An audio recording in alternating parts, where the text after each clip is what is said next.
Thank you very much for Professor Kashef Chowdhury for sharing your views and experiences. It's very inspiring presentations. And next we are going to have a Q&A. If you have any questions, just raise your hand. We will bring you a microphone. Thank you for your presentation. It's really beautiful. I just have a question actually about this last project. The pigment in the concrete, is that from the earth or is that a coloured pigment that you put in just to match the earth colour? It's both. We put in a little earth, but the amount of earth needed was not sort of losing the strength of the concrete. So then we had to put in a pigment, yes. But the idea was to sort of relate to the ground as it went up. Hi, thank you for your nice presentation. Would like to know, like, as a photographer and as an architect, how does it support each other? Well, photography is taking the 3-dimension into the 2-dimension. Architecture is just opposite. We draw in 2 dimensions and make 3-dimensional things. But other than that, I was a photographer before I became an architect. It just happened that way. I used to work as a professional photographer as well. But photography for me was nice because it helped me to go close to the people, because I was doing quite a lot of documentary photography. So I went into the villages, into the streets every week, 2 days a week. Every weekend I was out there, you know, with my photographer friends.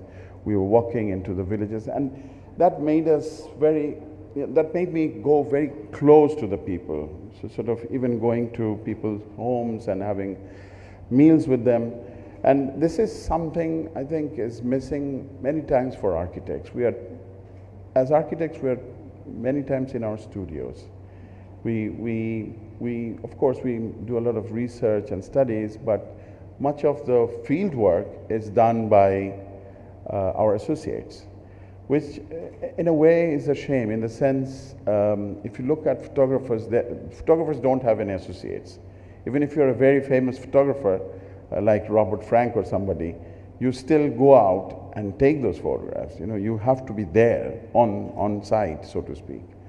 And that is the beauty about photography, that you are there, and not so much in your studio as such. So I think that taught me a great lesson, in the sense, we architects, I think we need to be, yes, find some excuse to be there and sort of on a regular basis, and not sort of lose physical touch with for whom we build. Hi, I'm just very curious about the black hole in the memorial, about the translation of the design. I wonder how you come about it. As I said, you know, it's not really well known, but the war for the independence of Bangladesh is one of the most painful chapters in the history, in human history, especially in recent human history. And that was the only way sort of we could express the pain. Because you see, it is not just the people who fought. You know, armies fight with each other. You know, they are armed. Both are armed. They fight with each other. But when an army sort of descends upon on a people unaware of what is happening, and when they systematically sort of engage themselves into genocide and rape, mass rape, things are really very, very different. And these people they were not able to say anything, because at that time, just imagine that in the country there's this full-fledged army sort of stationed, and within that kind of a scenario, ordinary people were trained with wooden guns, if you believe it. They were trained with toy guns. So we wanted to express that, the silent bearing of that torture and genocide. I mean, how do you protest?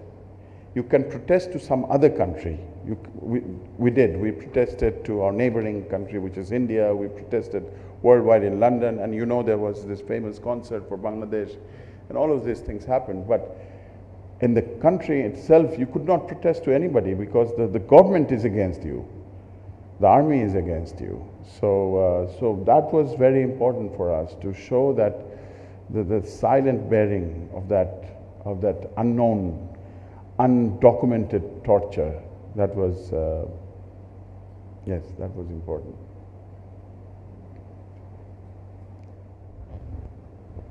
Thanks for your very inspiring presentation. I'm really interested in how you, as an architect, to be engaged with the social, like you told others that when they have the cyclone, you feel you can't stay comfortable in your studio anymore. You have to go outside. So I feel it's very give us the courage to go outside to respond to the social too. I have some question that I really interesting that the project of the Cyclone Center. I want to know that if this have complete, what the people, the villagers think about them, or is it work for the solving the problem? And another project is the rest settlement. I wonder that when they have the dry season, how the people on the rest elevated settlement live, or how they go outside the community, and what the villagers think about the project.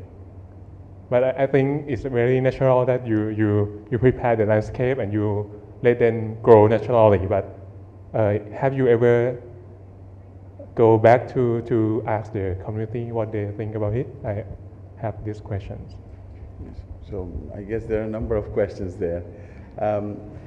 First of all, for the plinth raising, it's not very high. It's just 8 feet high. So one can easily just walk down to the surrounding areas where they have their paddy fields and their agricultural fields. And yes, we do frequently go back and see whether it's happening.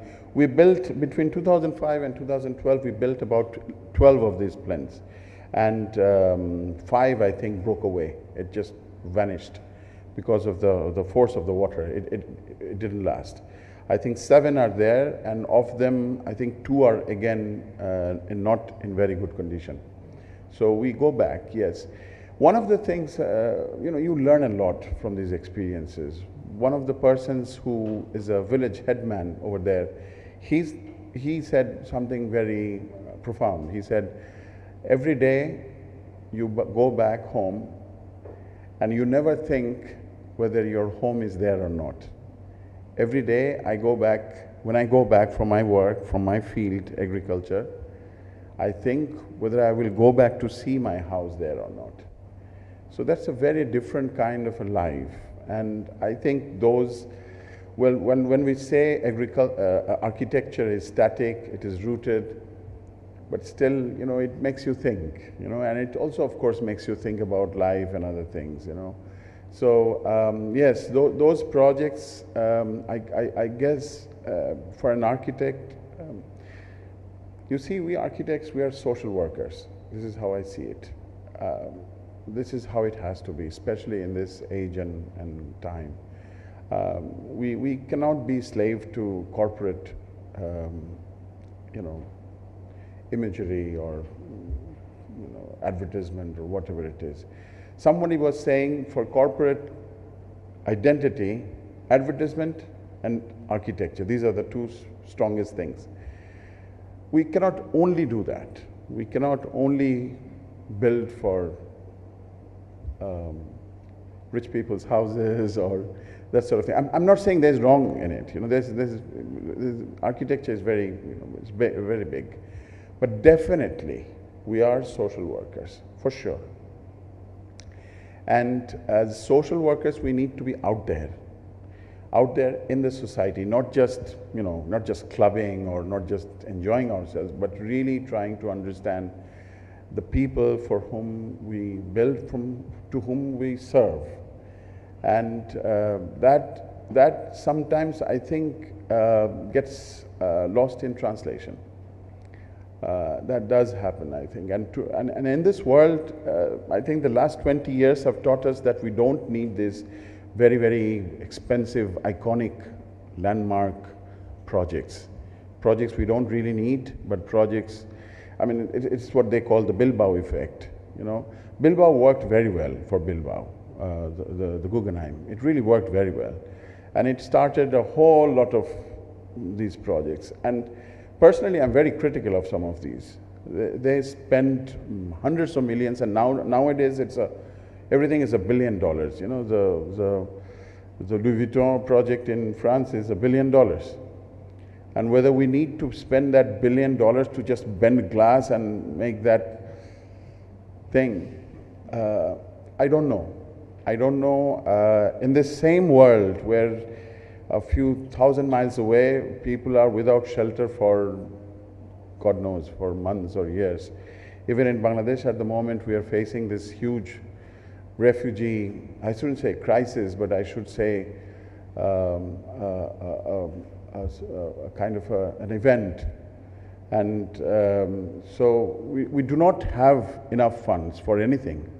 We do not have surplus funds. We are just kidding ourselves by saying we have enough money to make iconic projects, branding our cities or you know, whatever it is. But we never have enough funds to cater, because it's a global community. When we talk about identity, when we talk about architecture, we like to talk about this globalness. When we talk about culture, we like to talk about this global culture, this global coming together and all of these things. But when we talk about the real needs of society, I think we miss the point sometimes. We sometimes don't think of the global need of the society, you know. So, and we, many times, we cannot be fanciful. That is the other problem. So the Cyclone Shelter, for example, is a design. You might think it's a fanciful design, but it is not a fanciful design. It's a basic design.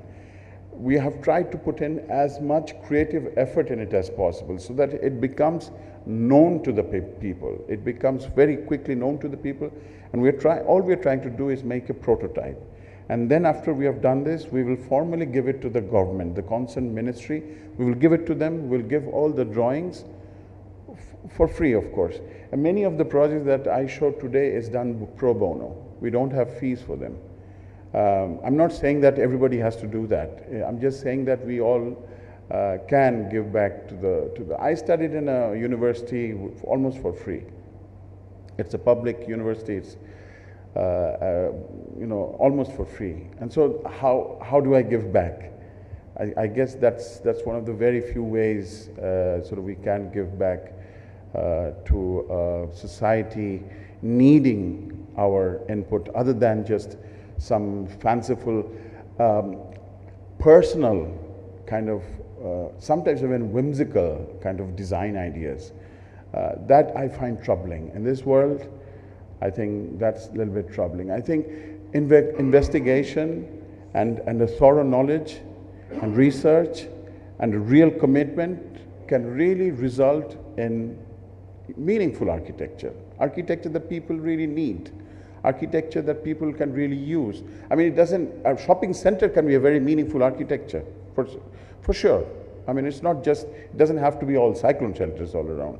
I mean, it could be, you know, any form of a hospital or a shopping center or a public space or anything. Everything can have a lot of meaning to its citizens, so long as we have done our research and so long as we have optimized our resources, never forgetting that we do not have excess resources at hand. Even if we are from a rich country or we have a big budget for it. So yes, we are social workers. We are, as architects, we are ordinary people trying to do extraordinary or non-ordinary things. So, hi, I'm the landscape architect, and actually I have a few questions to ask you. And first of all, I would like to thank for the impressive presentation which you have remind me and remind us of the power of the architect, the ability in becoming the social worker, in helping the people. But I'm just wondering how we can bridge this kind of gap, because how we can make this kind of profession to be like a necessity profession to the real challenge of the society, not the option. Because I think this kind of the project is that this is very critical to have the profession as an architect to contribute and to play an important role. But I think in your country and also in my country, we might share the same kind of the problems where we are not in the conversation in helping this kind of the challenge that territory is facing. This is number one question that we would like to see how it's going to make the difference in the futures. Because I think you have mentioned that there are so many challenges that we are facing in terms of the climate change, right? And the second question is that what makes you choose your approach in the design language to become more landscape, not architecture to me? When I look at your work, it's more like a landscape kind of language in trying to fit in to the mother nature, not to impose or to be present. What make your choosing that kind of language? Yeah, I have two questions. Thank you. I think we must agree that nature does not need architecture. We need architecture. Nature does not want anything on itself. You see, if we build houses, we build buildings because we need shelters, we need functions, but nature does not need it. We always, the first act of building is an intrusion. The first act of building is an imposition, for sure. This is a given. We must agree to it. We can only lessen that effect by building sympathetically, by being very sensitive about that context, the natural context, the human context. But today, our nature has become more and more fragile all around the world. So that becomes even more complicated, which means we need to be very, very careful how and where we tread. And it cannot be kind of, there's no mantra for it, there's no formula for it. I think it's all about deep concentration and deep faith and deep realization, because we are natural beings. Human beings have been natural beings for 50, 70,000 years. And now for the last 10,000 years, we have started building our civilizations and we have plundered the earth. We have mined it, we have cut its trees, whatever we have done. But this is not poetry I'm talking about. This is not something to talk about. This is real. Today it is real. In Bangladesh is a hotbed. If you want to see climate change, you can see it today. I mean, it's not a story anymore. I showed my apartment. I tell you, I started living there in 2002. I did not need a ceiling fan. There was no fan. It was naturally ventilated, no problem. Since 2008, it is impossible to live there without some form of a cooling. And we ended up putting a small air conditioning unit in one of the side places. It was unbearable. The same place. I'm witness to it. 2002 to 2008, 6 years, no problem. After 2008, impossible. So it is changing at a fast rate. So our responsibility as an architect, I think, should go much beyond what is generally discussed. I mean, look at us. We are discussing here, maybe 70 of us. It's not enough. It needs to be out there, you know. It needs to be, this kind of awareness is not about architects. It's about everybody. Yes, people built buildings. Without buildings, nothing happens. You know, we build warehouses, hospitals, houses, whatever. We build buildings. Man makes buildings. But that, we have to incorporate that consciousness again into that act of building. About the landscape, again, the same thing. I think it is not about the landscape around the building. It is about the building in the landscape. So the landscape was always there. How much we put in there, what we put in there, how we put in there, when we put in there, all these questions. If we can answer them, maybe we can make better buildings. But for sure, the nature does not want buildings on itself, for sure. They don't want it. It's we who want it. We think by making a building, making a resort, we can make that place better. It's not possible. So it's also not to say we should hide our buildings. It is a fact. We should take it as a fact, but then get into the real aspects of sustainability. Now again, what is sustainability? Common sense. We were sustainable. All of our cultures, you know, in Thailand, in Bangladesh, totally sustainable. Go back 50 years, it was only natural fertilizers. Totally sustainable. Today, we need to have experts to talk about sustainability. So we know what sustainability is. It's within us. It's common sense. We know what is good for the environment, what is bad for the environment. We know cutting down a tree is not good. We know it. We don't have to discuss it. So it's all common sense. I mean, we can make buildings sustainable by spending a lot of money. But what about the economics of sustainability? Money is also a part of sustainability. Making buildings last is a sustainability. We have to make our buildings last. That's part of the sustainability. Because you invest something, if it lasts 10 years, that's one thing. If it lasts 100 years, that's another thing. So you get a lot of return from it. So all those little things. I mean, we can talk about embedded energy and all this sort of thing, but what about the other things? So I think it's all about the common sense. It's all about the common sense.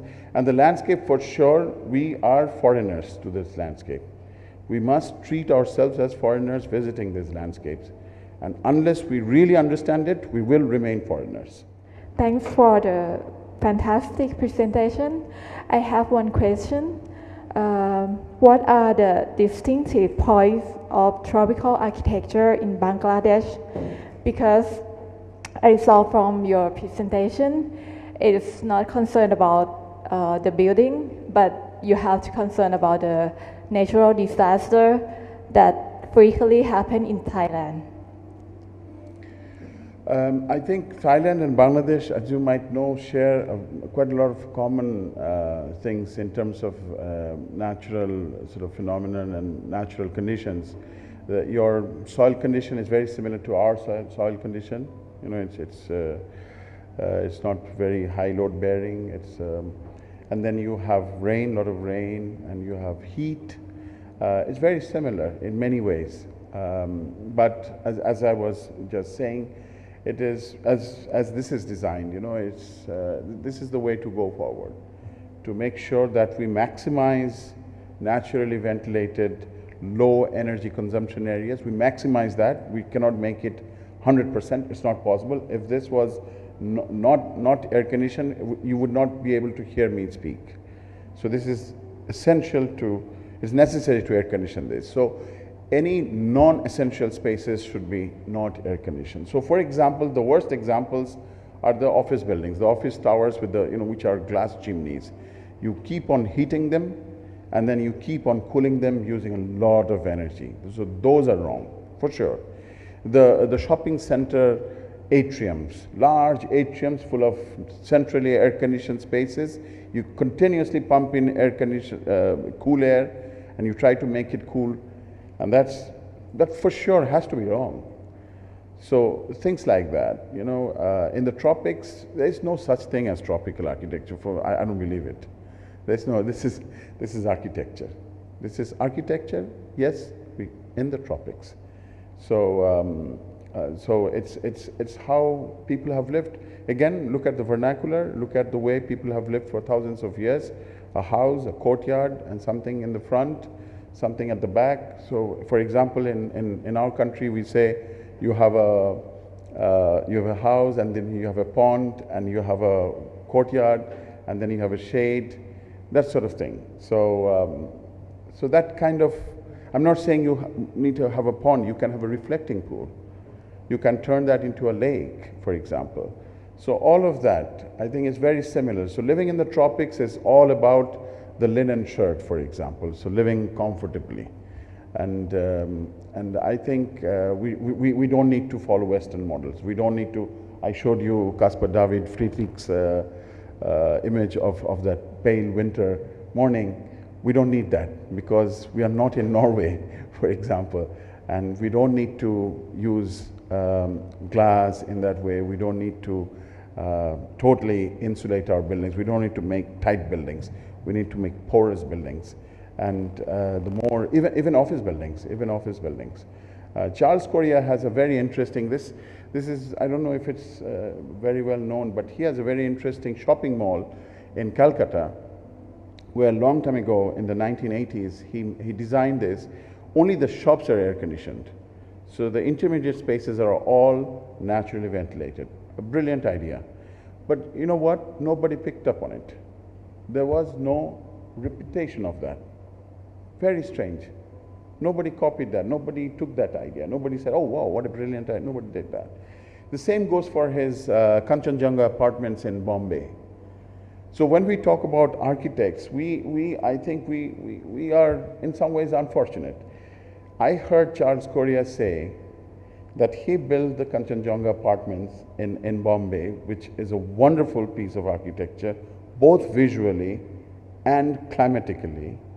It works fantastically in terms of cross ventilation.